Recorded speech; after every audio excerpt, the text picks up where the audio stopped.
Tim SAR gabungan berhasil mengevakuasi seluruh korban dari puing-puing helikopter pada Kamis malam hingga Jumat pagi. Proses evakuasi kemudian dilanjutkan dengan menurunkan jenazah dari lokasi jatuhnya helikopter di puncak bukit menuju posko lapangan SAR. Tahapan ini baru selesai pada Jumat dini hari sekitar pukul 5 pagi. Helikopter Super Puma dari Lanut Supadio Pontianak dikerahkan untuk mendukung evakuasi udara. Selanjutnya seluruh jenazah diterbangkan menuju Rumah Sakit Anton Sujarwo Bayangkara di Pontianak untuk penanganan lebih lanjut. Di pukul 22.00 itu mengambil keputusan untuk melaksanakan packing korban langsung dibawa ke posko kita, posko SAR gabungan yang ada di sana. Selanjutnya sampai pukul 05.00 itu seluruh korban yang di packing itu dengan orang itu sudah sampai di posko. Nah, disinilah sempat kami melakukan koordinasi awal terkait dengan bagaimana langkah selanjutnya karena keluarga korban sudah menunggu di Pontianak. Seluruh rangkaian evakuasi berjalan lancar berkat koordinasi lintas instansi mulai dari Basarnas, TNI Polri, pemerintah daerah hingga relawan. Dengan ditemukannya seluruh korban, maka operasi pencarian dan pertolongan resmi dinyatakan selesai dan ditutup. Dari Pontianak, Kalimantan Barat, Yuniardi, iNews melaporkan. Menyusul Egy Sujana dan Damai Harilubis, Polda Metro Jaya menerbitkan surat penghentian penyidikan atau SP3 untuk Rismon Sianipar. Polisi menyebut penghentian penyidikan untuk Rismon dilakukan usai Rismon bertemu Jokowi di Solo.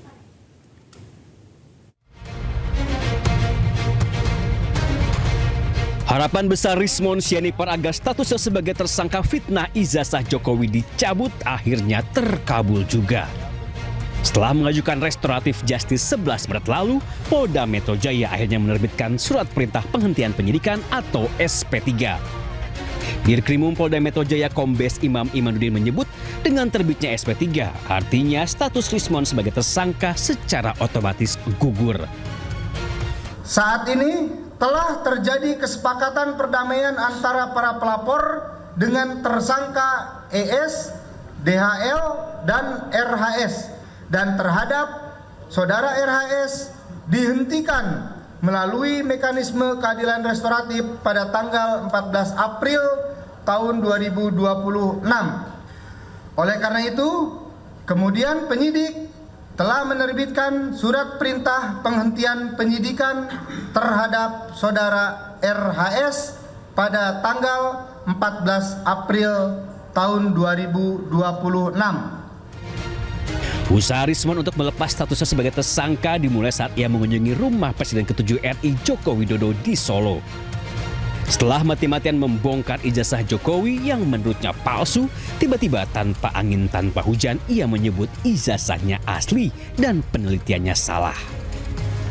Tak lama setelah bersua Jokowi, ahli digital Polda Cikutu mengajukan restoratif justice. Sempat harap-harap cemas, Jokowi akhirnya menerima permintaan maaf Rismon. Hingga akhirnya status Rismon Sianipar sebagai tersangka dicabut.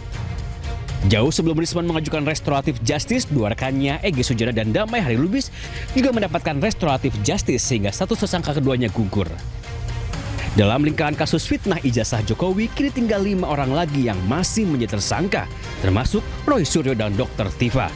Belum diketahui apakah keduanya akan mengambil langkah seperti Rismon atau tetap maju membongkar ijazah Jokowi.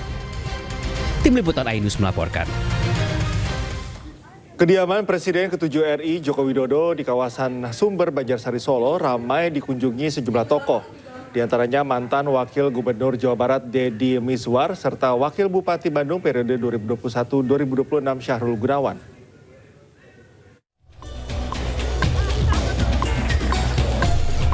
Tiba di kediaman Presiden ke-7 Jokowi di Solo, Deddy Mizwar langsung diarahkan ke ruang transit karena banyak tamu Jokowi yang datang untuk berfoto. Usai pertemuan, Deddy menyampaikan bahwa kunjungannya merupakan bagian dari silaturahmi terlebih masih dalam suasana Lebaran. Saat ditanya kemungkinan mengajak Jokowi bermain film, Deddy justru memuji sosok Jokowi yang dinilai semakin populer. Bahkan, ia membandingkan antusiasme masyarakat terhadap Jokowi seperti penggemar terhadap bintang film India. Lagi Pak Jokowi apa diajak main film, Pak? Hah?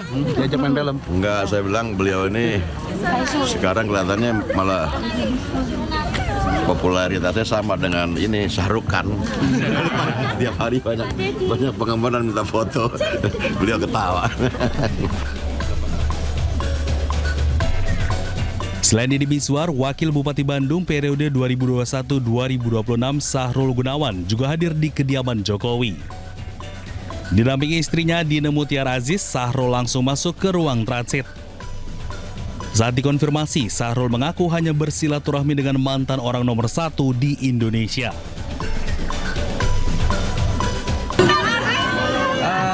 Cuma silaturahmi biasa aja kok. Halal bihalal.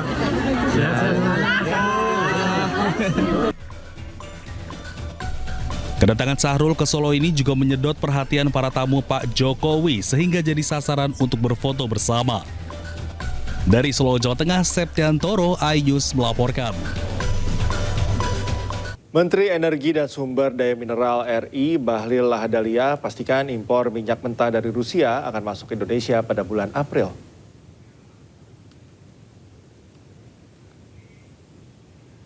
Selain crude oil atau minyak mentah, pemerintah juga tengah memfinalisasi kesepakatan pasokan LPG dari Rusia guna memenuhi kebutuhan domestik yang kian meningkat.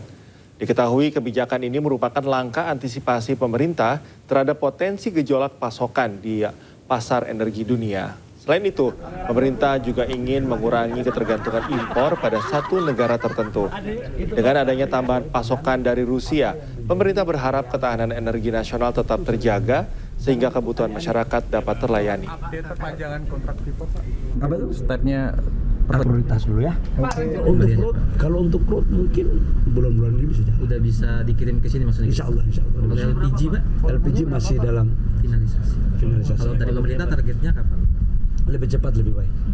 Ke informasi lain, pemirsa, Wakil Presiden RI periode 2004-2009 dan 2014-2019 Yusuf Kala kembali dilaporkan ke Polda Metro Jaya atas dugaan ujaran kebencian dan penistaan agama. Laporan tersebut terkait isi ceramah Yusuf Kala di Universitas Gadjah Mada yang membahas mati syahid dalam konflik di Poso dan Ambon.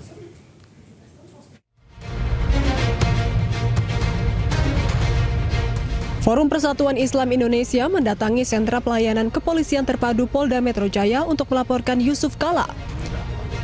Pelapor menilai pernyataan Yusuf Kala pada Kamis 5 Maret 2026 di Masjid Universitas Gadjah Mada mengandung unsur disinformasi teologis dan berpotensi memicu ketegangan antar umat beragama. Mereka berharap proses hukum dapat berjalan objektif dan transparan tanpa memandang status sosial terlapor. Selain itu, pelapor juga menyampaikan permintaan maaf kepada umat Kristiani apabila pernyataan tersebut menimbulkan ketersinggungan.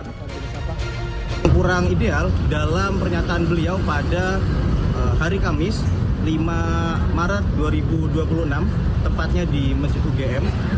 Pada pernyataan beliau itu beliau mengatakan bahwasanya kami menduga ada unsur ujaran kebencian yang tidak sesuai dengan agama atau ajaran-ajaran agama yang berlaku. Pihak pelapor mengimbau agar para tokoh agama dan pejabat publik lebih berhati-hati dalam menyampaikan pernyataan di ruang publik guna menjaga kerukunan dan keharmonisan antar umat beragama. Dari Jakarta Selatan, Helmi Sajangbati, iNews melaporkan. Pemirsa, Menteri Perdagangan RI Budi Santoso sebut Indonesia telah mendapat pasokan bahan baku plastik nafta dari sejumlah negara alternatif seperti India hingga Amerika Serikat. Selama ini Indonesia masih bergantung pada impor nafta dari kawasan Timur Tengah. Namun konflik geopolitik yang terjadi mengganggu pasokan dan berdampak pada kenaikan harga plastik dalam negeri. Budi menjelaskan pemerintah juga tengah berupaya mengganti nafta dengan LPG sebagai bahan baku industri plastik. Bahkan kini Indonesia sedang menjajaki kerjasama dengan negara-negara di kawasan Eurasia guna merealisasikan rencana tersebut. cari alternatif dari India, Amerika, dan Afrika. Jadi kami sudah komunikasi dengan para produsen. Memang sudah dapat, cuman kan mungkin jumlahnya atau perlu waktu juga karena kan berpindah, dan sekarang kondisi perang kan mungkin pengapalan juga agak lama. Jadi pada prinsipnya kita cari solusi negara lain yang mensuplai bahan baku dan kita juga koordinasi dengan teman-teman di perwakilan supaya membantu juga mencarikan alternatif. Hadapi lonjakan harga plastik, Ketua DPR RI Puan Maharani mendorong penggunaan kemasan alternatif dari bahan organik. Sementara itu di tengah lonjakan harga dan kelangkaan plastik yang dipicu terhentinya pasokan nafta, pemerintah mencari alternatif bahan baku termasuk dari rumput laut dan singkong.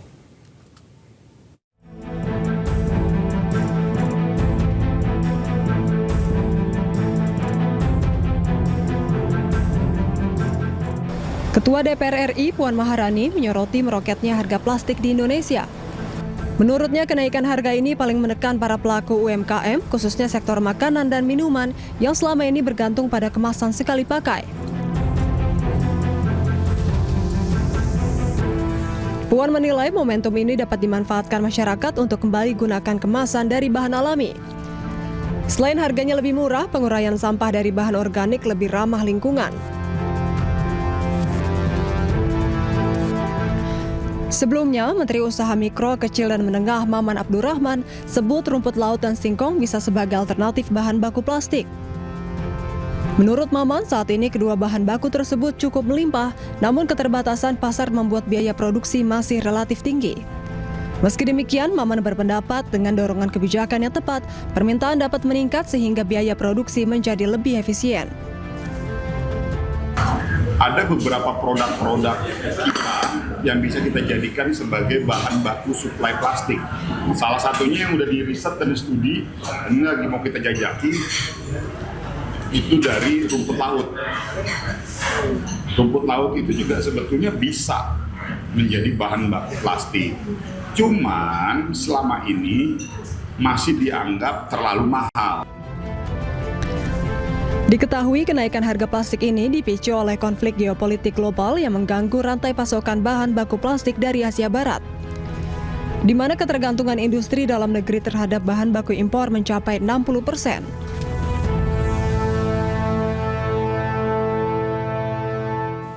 Dan pemirsa, berikut beberapa alternatif pengganti plastik yang bisa dimanfaatkan masyarakat sebagai packing atau pembungkus barang.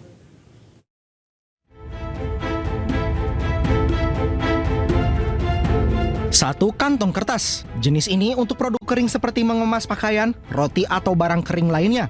Selain mudah didaur ulang, kantong kertas juga memiliki tampilan menarik. 2. Kantong singkong. Bentuk dan teksturnya mirip plastik namun terbuat dari bahan alami hingga mudah terurai di tanah dalam hitungan bulan. Yang ketiga, daun pisang. Bahan ini sudah lama digunakan, mudah ditemukan dan fleksibel dibentuk. Cocok untuk bungkus jajanan pasar hingga nasi dan lauk pauk. Keempat, daun jati. Umumnya digunakan di wilayah Jawa untuk membungkus makanan tradisional. Yang kelima, kulit jagung. Bahannya mudah terurai sehingga tidak mencemari lingkungan. Biasa digunakan untuk membungkus makanan tradisional. 6. Pelepah pinang. Wadah dari pelepah pinang banyak dipakai untuk kemasan makanan. Keunggulannya tahan panas, minyak, dan air. 7. Besek bambu. Ini merupakan wadah anyaman bambu yang cukup kuat. Selain ramah lingkungan, tampilannya juga bernilai tradisional. Menteri Koordinator Bidang Pangan Zulkifli Hasan menyebut pemerintah terus mengupayakan solusi atas mahalnya produk plastik. Pemerintah pun memanggil sejumlah pengusaha biji plastik guna menekan kenaikan harga plastik maksimal 30%. Kita sedang kejar sekarang karena plastik itu kan tergantung kepada impor minyak kan. Memang itu sangat berlangsung ya. Nah, oleh karena itu kenaikan minyak akan sangat berpengaruh langsung. Ini sedang kita atasi. Kita sedang panggil beberapa pengusaha yang untuk biji plastik. Nanti gimana kira-kira agar ini tidak terlalu, kan naiknya kira-kira 30, tapi di pasar ada yang sampai 60 sampai 70 ya. Gitu. Jadi mestinya kan Islamabad, I might go. The field marshal has been great. The prime minister has been really great in Pakistan. So I might go. They want me. Diketahui ketegangan di Timur Tengah telah berlangsung selama hampir 7 pekan. Kedua belah pihak telah sepakat melakukan gencatan senjata selama 2 pekan sejak 8 April. Saat ini proses negosiasi antara Amerika Serikat dan Iran belum kunjung mencapai kesepakatan akhir. Pemerintah Amerika Serikat menyatakan siap melanjutkan operasi militer di Timur Tengah apabila Iran tidak menyetujui kesepakatan damai.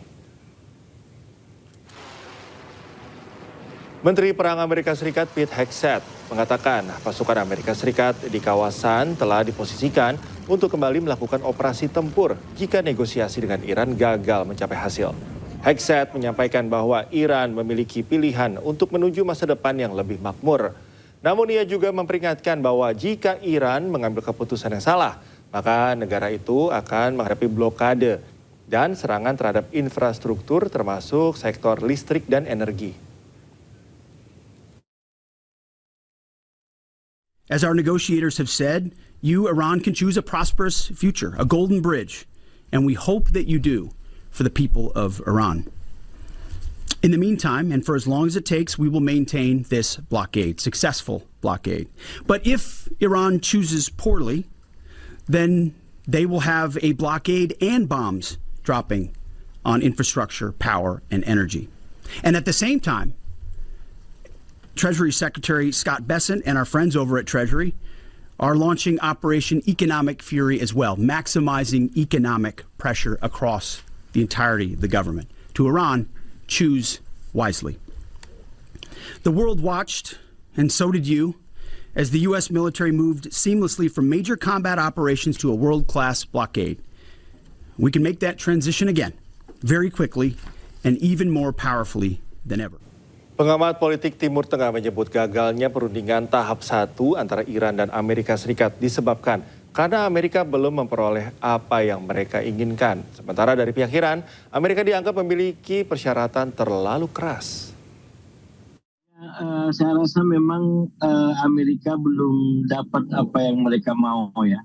Jadi lewat peperangan 40 hari, mereka juga belum dapat yang mereka mau. Lalu kemudian ke perundingan, lalu mereka juga nggak dapat. Karena Iran itu kan punya prinsip yang tidak didapat lewat perundingan, itu tidak akan juga diberikan melalui perundingan. Jadi itulah yang kemudian membuat upaya-upaya Amerika untuk mengakhiri perang ini tidak mendapatkan hasil. Nah, oleh karena itu saya memaknai apa yang disampaikan oleh Menhan Amerika ini dalam konteks tekanan ya, karena sekali lagi ini momennya bersamaan dengan upaya mediasi yang sekarang dibicarakan oleh Pakistan.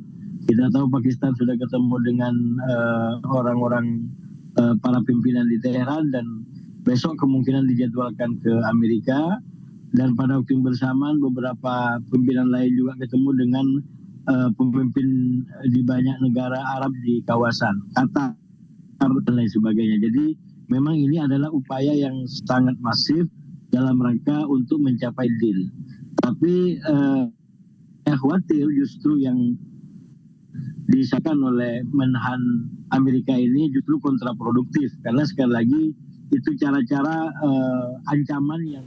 Presiden Amerika Serikat Donald Trump mengatakan dirinya akan mengunjungi Iran untuk menghentikan proyek senjata nuklir.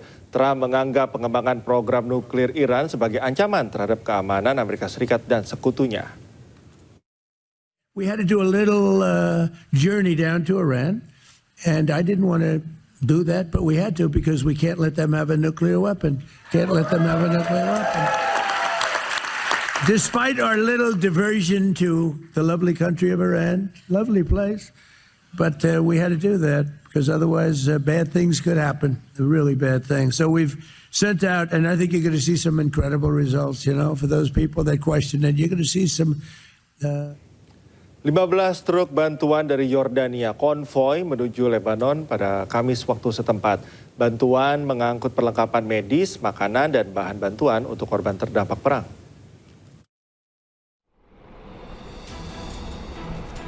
Inilah bantuan kemanusiaan dari Yordania menunjukkan truk-truk bantuan berbaris sebelum keberangkatan dari kota Zarko. Beberapa di antaranya membawa tanda bertuliskan hadiah dari kerajaan Yordania, Hashimiyah, untuk Republik Lebanon yang bersaudara. Konvoi tersebut kemudian terlihat melaju di sepanjang jalan Zarko Mafraq sebelum melintasi perbatasan Jabar menuju Suriah. بناء على التوجيهات الملكية السامية سيرت الهيئة الخيرية الأردنية الهاشمية اليوم وبالتنسيق والتعاون مع القوات المسلحة الأردنية ووزارة الخارجية وشؤون المغتربين قافلة مساعدات مؤلفة من 15 شاحنة تضم مواد طبية أدوية ومستلزمات طبية وكذلك مواد غذائية ومواد إغاثية. Menurut angka yang dirilis oleh Unit Manajemen Risiko Bencana Libanon, jumlah pengungsi di tempat penampungan telah mencapai 141.613 orang. Sementara jumlah korban tewas sejak konflik terbaru mencapai 2.167 orang dengan 7.061 lainnya terluka. Ketegangan di Timur Tengah meningkat setelah Israel dan Amerika Serikat melancarkan operasi militer terhadap Iran pada 28 Februari lalu. Teheran membalas dengan serangan yang menargetkan wilayah Israel dan kepentingan Amerika Serikat di seluruh kawasan tersebut. Konflik tersebut meluas ke Libanon setelah Hezbollah mengumumkan intervensinya sebagai balas dendam atas pembunuhan pemimpin tertinggi Iran, Ali Khamenei. Gencatan senjata antara Iran dan aliansi AS Israel mulai berlaku pekan lalu, meskipun masih ada perselisihan mengenai apakah gencatan senjata tersebut mencakup Libanon. Perundingan antara kedua pihak berakhir di Islamabad pada hari Minggu tanpa kesepakatan.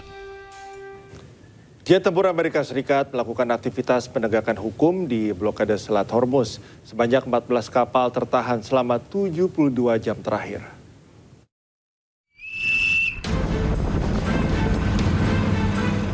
Jet-jet Angkatan Laut diluncurkan dari kapal induk Amerika Serikat saat pasukan Amerika melanjutkan aktivitas penegakan hukum terkait blokade pelabuhan Iran.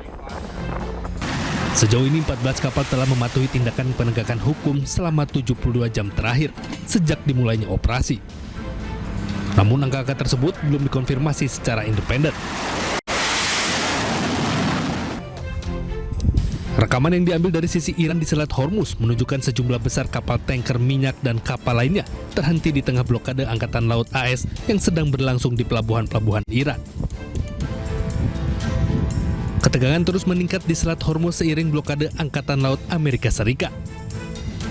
Selat tersebut tetap menjadi titik rawan global yang sangat penting, di mana sekitar 20% pasokan minyak dan gas alam cair dunia melewatinya. Sehingga setiap gangguan akan berdampak sangat besar bagi pasar internasional. Kementerian Luar Negeri RI menindaklanjuti respon positif pemerintah Iran dalam upaya membebaskan 2 kapal tanker Pertamina yang masih tertahan di Selat Hormuz akibat perang antara Amerika Serikat, Israel, dan Iran. Pada Kamis kemarin, juru bicara Kementerian Luar Negeri RI, Vat Nabil, mengatakan tindak lanjut ini dilakukan dengan memantau kondisi kedua kapal Pertamina serta memastikan kesiapan teknis agar kedua kapal itu dapat berlayar dengan lancar begitu mendapat lampu hijau. Kesiapan teknis yang dimaksud antara lain meliputi kesiapan kru serta asuransi pelayaran. Nabil pun juga menjelaskan Indonesia terus tegaskan pentingnya Selat Hormuz sebagai kawasan aman, terbuka dan dapat dilalui oleh pelayaran internasional sesuai ketentuan hukum internasional. Indonesia juga menolak segala bentuk ancaman terhadap kapal niaga dan menegaskan keselamatan pelaut menjadi prioritas seluruh pihak. Ibu Direktur PWNI.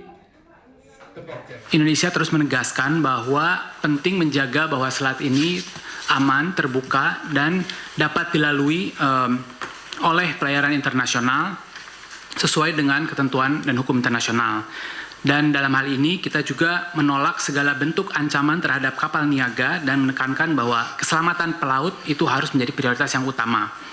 Selain itu, kita juga Kementerian Luar Negeri terus berkoordinasi secara intensif dengan seluruh pihak termasuk Angkatan Bersenjata Iran dan Kementerian Luar Negeri Iran untuk menindaklanjuti sinyal positif yang telah disampaikan pemerintah Iran pada pertengahan Maret lalu, khususnya bagi kapal Pertamina, dan kita akan terus memantau dan memastikan kesiapan teknis, termasuk kesiapan kru, asuransi, dan sebagainya agar kedua kapal tersebut dapat melintas dengan lancar. Setelah Bupati Tulungagung Gatut Sunuwibowo ditetapkan sebagai tersangka, KPK terus melakukan penggeledahan. Kali ini tim KPK geledah sejumlah kantor di Pemkab Tulungagung, Jawa Timur. Dan pemirsa, usai sudah kebersamaan kita dalam iNewsroom hari ini. Temukan informasi-informasi terbaru lainnya di www.inews.id. Cuplikan tayangan berita iNews dapat Anda saksikan di kanal YouTube @officialinews. Sesaat lagi, rekan Camar Haenda akan hadir dalam program iNews Prime. Dan terima kasih Anda telah menyaksikan iNewsroom hari ini. Tetap jaga kesehatan dengan rutin minum air mineral dengan kandungan mineral alami agar tubuh terasa lebih segar dan lebih sehat. Saya Cikal Mutazam, sampai jumpa.